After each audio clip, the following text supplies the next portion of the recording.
Psychic with a T, the psychic with a T, that's me, that's me. The one with the T, the one with the T, that's me, that's me. When the planets align, spirit speaks on time, that's me, that's me. When the planets align, spirit speaks on time, that's me, that's me. When the trolls be gone, candle work be strong, that's me, that's me. When the trolls be gone, candle work be strong, that's me, that's me. I don't care what the others say, let's channel some energy today. I don't care what the others say, let's channel some energy today. Capricorn, Virgo, Libra strong, this tarot card reading about to be long. Capricorn, Virgo, Libra strong, this tarot card reading about to be long.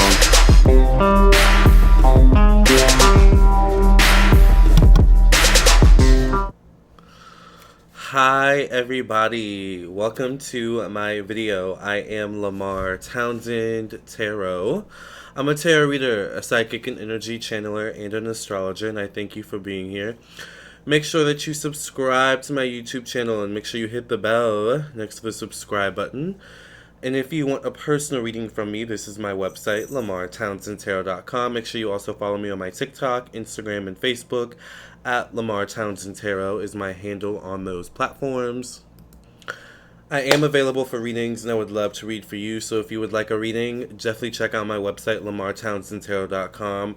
This is a live broadcast, so I thank you for supporting this YouTube channel. We are editing and recording this video at the same time. Alright, so we're upping the broadcast level, the production level on this YouTube channel. Thanks to you all. So thank you so much for your support, not only when it comes to my YouTube channel, but also from purchasing personal readings from me and doing candles and stuff like that with me as well. Remember also to hit the join button to become a member of my YouTube channel. Also, check out my Vimeo, my second channel on Vimeo, vimeo.com/Lamarr Townsend Tarot. The link should be somewhere, hopefully in the description box, where you can get more content from me. Alright, so with that being said, in this video we're going to be talking about the most important zodiac sign. Now, of course, all of the zodiac signs are important, but is there one important zodiac sign out of all of them that has the most meaning to us overall? Or are we all equal? Let's see. Let's talk about it. So in this video, we're going to be talking about all of the 12 zodiac signs, so please do not get offended by my opinions, alright, my beliefs. As you all know, or most of you know, my opinions are not biased. I look at things from a very matter-of-fact way, in my own opinion, from my own knowledge, in terms of esoteric knowledge, astrological knowledge, and all things of that under that umbrella, including spiritual knowledge as well. So I come with my own set of opinions and perspectives and stuff like that. And I'm a Virgo. I'm a Virgo rising, Capricorn sun, and I am a Libra moon. I'm also a Mercury and Mars and Sagittarius. So I'm very non-biased, very open-minded, as you can see. And I come with no agenda, alright? Other than to just spill the tea, because I'm the psychic with the tea. So let's go ahead and spill some tea. Now, what's the most important zodiac sign out of all the zodiac signs? Now, this is a difficult decision to make, or this is a difficult conclusion to come to, because truthfully, all the zodiac signs are important. But is there one that's most important out of all of them? Well, let's go down the list and see what meaning each zodiac sign has and rank them based on that. Let's go ahead and start with the air signs. Let's start with Gemini, which rules the third house, which is the house of communication, intellect, and the mind. The third house also rules our young childhood to young adult years. Now, our young childhood to young adult years are one of the most important and pertinent times of our lives, as this creates the basis of our beliefs about the world, our base beliefs about the world. It also rules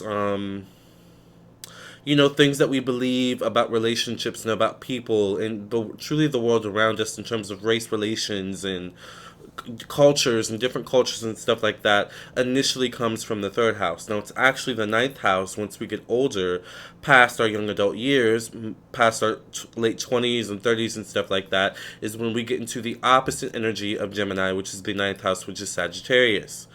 So Sagittarius is our personal philosophies, our belief systems. It's our sense of fun and adventure, and it's also our sense of open-mindedness, our sense of optimism and luck and things like that. But Sagittarius is like, once we grow past that Gemini third house stage of being forced into beliefs, or being maybe forced into a way of living that maybe doesn't really sit right with our soul journey, we get into that, our soul journey, that which is the ninth house, which is forming our own beliefs and forming our own opinions and stuff like that, based off of our own knowledge, based off of our own merits and our own experiences. Hence, me being a Mercury and Mars in Sagittarius, right? So we both need, we all need Mercury and Jupiter energy in our lives, right? Without Mercury, there would be really, communication would cease to exist. Without Mercury, we would have no sense or, understanding of how to form ideas, or how to execute our ideas, or how to even communicate our ideas. So I think that's very, very important. Without Mercury, there would be no substance, no structure to the world in terms of communication, in terms of building, in terms of working together. But also, there would be really no sense of understanding the world around us at a young age. Without Jupiter, the ninth house, which is Sagittarius, we would not have the ability to expand our consciousness, to seek higher education in terms of college and stuff like that, and to strive for greatness. So we need both of those zodiac signs, absolutely. So we did Gemini and Sagittarius. Why don't we move to Libra? All right. So Libra is the seventh house, which is one-on-one relationships, business partnerships, in our first marriage. Love is so important to us all, and the first marriage that we have sets the basis for the foundation of the rest of our lives in terms of love and so many other facets of our life. Also, a good first job you have is ruled by your seventh house, as, that job takes care of you, you take care of that job. It's a relationship, right? So even, that very first job that you have, where you stay there for many years, or maybe you divorce your job and end up leaving, maybe you get divorced in terms of your marriage, these can all have an effect on your beliefs about relationships in the world at large. So we absolutely need the seventh house. We need people in our lives that we can depend on, that we can support, and whom can support us. We need good relationships in our lives. It's really the building blocks and the foundation of being a human, is socialization and things like that. But it's very important. The opposite of Libra is actually Aries, which is the first house, which is our rising sign. The rising sign rules our physical appearance, our general outlook on life. It also rules how we go about getting what we want. It rules our reputation, our self-image, how people see us, how we see ourselves. So, as you can see, the rising sign, aka Aries, which is ruled by Mars, is more so about self. Now, without the ability to provide for self, without the ability to, get things, acquire things, and do things within your own merit, there would really be no sense of individualization in the world, and we would really not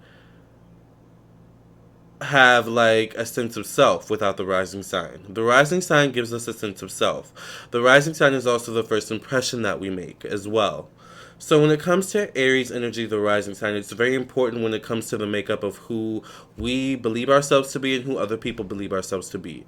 Without the rising sign, we wouldn't be able to get a sense of who people are or who we are. Without the rising sign, we would probably associate ourselves with, what we do in terms of work, or, who we align ourselves with in terms of a relationship. Without the rising sign, it's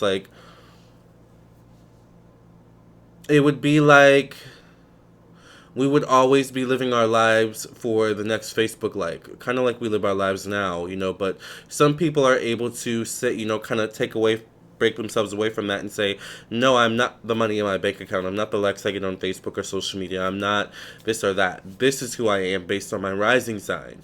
For example, I'm a Virgo rising, so I like to read books, I like to organize things, I like to do things like this where I can relay information and talk and analyze and process other information for you all in my head, that I do on a daily basis, so the rising sign is very important. Relationships are important, because relationships gives us our sense of self.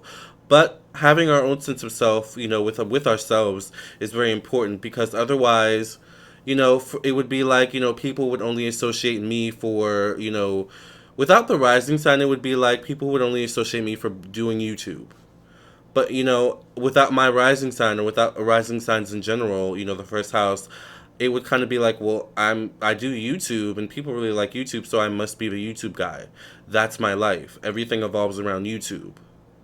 Until then I bump into the next thing that people associate me with, or I associate myself with, which may be a relationship, or my money, which is the seventh and the second house. And, or, there's so many different things that could, go wrong without the rising. So we need both the rising and the seventh house. But some people may, say that we don't need the rising in the seventh house. So I guess we could put Libra and Aries a little bit lower on one of the most important zodiac signs list. Let me know your opinion on that.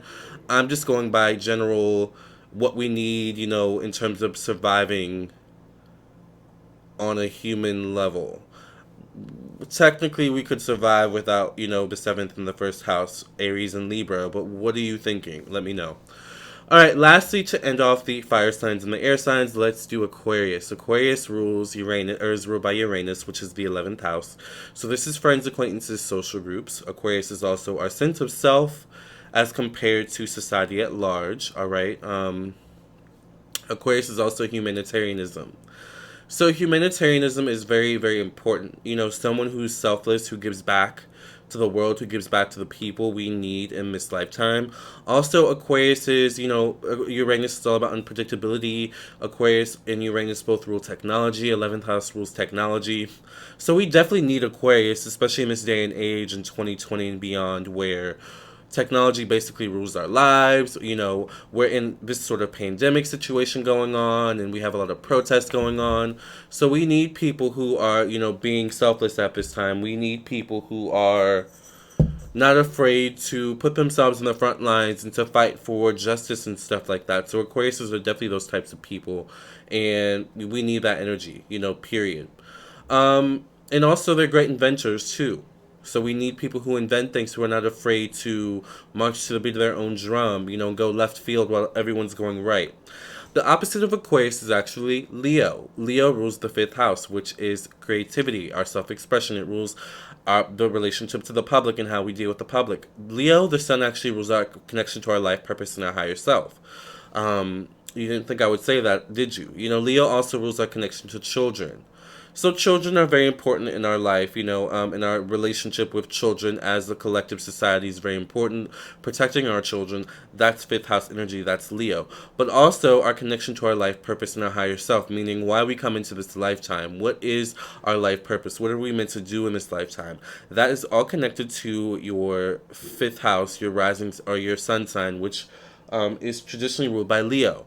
It also is ruled, or it also is associated with your rising sign and your north node, but I digress. Let's focus on the sun, the fifth house. So, all that being said, the fifth house, the sun, is very, very important. I mean, we need vitality for life. We need energy to get up and get our day done and to do things that we need to do. Someone with low vitality, someone with low energy, they're basically useless. Like, I mean, imagine going to work off of not sleeping for 2 days. You're not going to be very productive. So you need to keep your energy high, and you need to stay motivated. And you also need to remember who you are and why you came into this lifetime. If you're working a job, in corporate America, but you're meant to be leading, the pack in terms of owning your own business, you're not connected to your life purpose. So that's what can... Sorry, my camera cut off. But that's what can happen when we're doing this in real time, people, right? Like I said. So that's what can happen when we don't have our sun sign, all right, that Leo energy, we don't have that Aquarius energy. Both are quite important, so I'm going to put them both on par so far with both Gemini and Sagittarius. But do I want to put Leo and Aquarius higher or lower than Gemini and Sagittarius? I'm going to say they're pretty equal. Let's move over to the water signs, all right? Which we'll start with Pisces. Pisces rules the Neptune, which is, or is ruled by Neptune, which is the 12th house, which is our hidden strengths and weaknesses. It's our secrets, our private affairs, our life behind closed doors. It also does rule our connection to the spirit realm. Excuse me, illusions and confusions. It also does rule the arts, music. So obviously, music is very important in our lives. Music has become, the backstory and the playlist, the soundtrack to many of our lives, and has played a big role in humanity overall, just even in terms of inspiration and motivation. How many, songs have become, synonymous with protest, for example? How many songs have, become anonymous with, I don't know, being played at funerals, like moments where it's very pristine, and it's very, a moment needs to be made, music's very important. Also, our connection to the spirit realm is very important as well. Without Neptune, a lot of us would be spiritually lost, to be honest with you. Neptune is having that innate connection to your spiritual ancestors, to your spirit guides.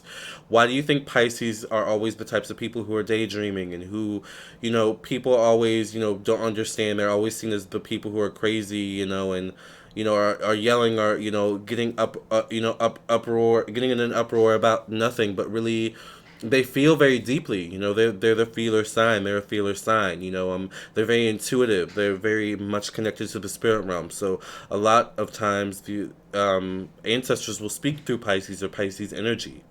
So without that, we won't have that innate connection to our ancestors. That's super important. The opposite of Pisces is Virgo. Virgo is traditionally the sixth house, which is our sense of orderliness, organization, routine. It's our health, our approach to our health and stuff like that, our daily routine. So Virgo, the sixth house, gives us organization in our lives. It gives us orderliness. It gives us, the ability to say, okay, every day from Monday through Friday, I wake up at this time and I go to work at this time because I'm expected to be at work at this time and I'm expected to leave at this time. Those are my responsibilities for this institution. And then my responsibilities when it comes to my family come into play, and I have to get my kid. By the way, I have no kids. I'm just using this as an example. And then I have to get my kids to practice or ballet at this time, and then I have to go home and do this. Like, that's that Virgo energy. Without Virgo, there would be no structure, right? So we need both Virgo and Pisces to give us structure, but also to give us a sense of that there's more to life than just this routine that we've created for ourselves. So quite important, but I'm going to put them I don't know, because of course I value, like, a connection to our ancestors and stuff like that, but of course, me being a Virgo rising, like, I would put this high. But generally, I have to be non-biased. I would say that I may put this maybe definitely lower than, I would say, Aquarius and Leo, if that makes sense.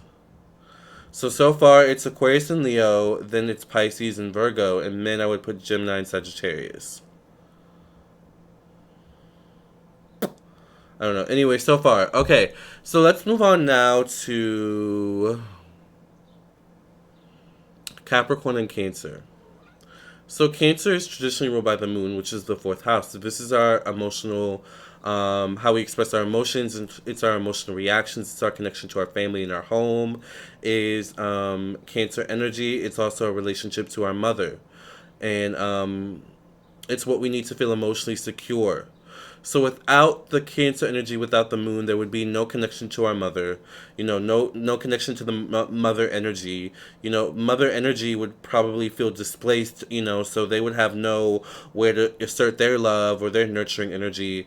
And we all need nurturing and love from our mother or from a mother figure in our lives. It is the basis of making a baby feel safe at a young age, and then they grow up to, want to sustain that connection, or keep that connection, or hold that connection close to them. Just as important as the relationship of the father, which is Capricorn, by the way. Cancer rules the relationship to the mother, Capricorn rules the relationship to the father. Both are equally important. Very, very important. So that's Cancer energy. Cancer also rules intuition. The moon is our intuition. So intuition is super duper important.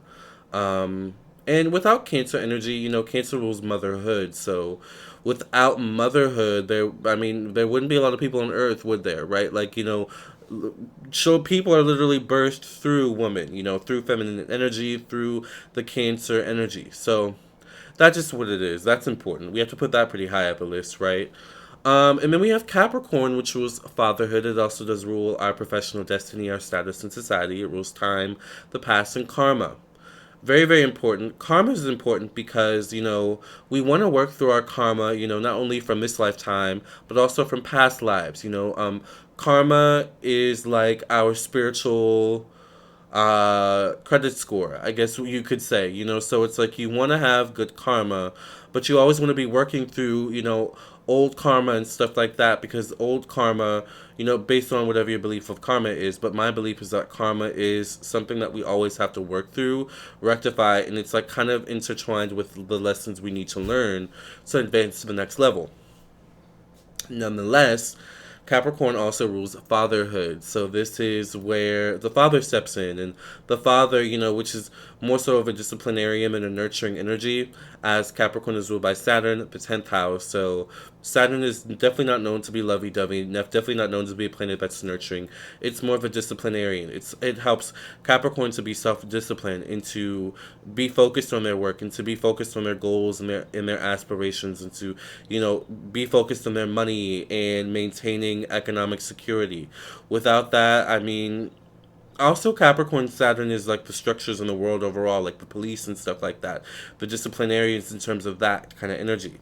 So without that, maybe there would be a lot of crime. I guess there definitely we wouldn't be as disciplined or as a civilization. Probably without Capricorn energy.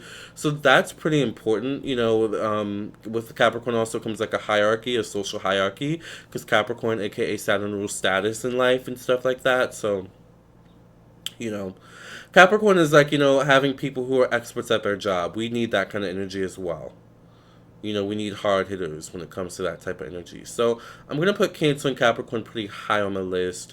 Definitely going to put it up there with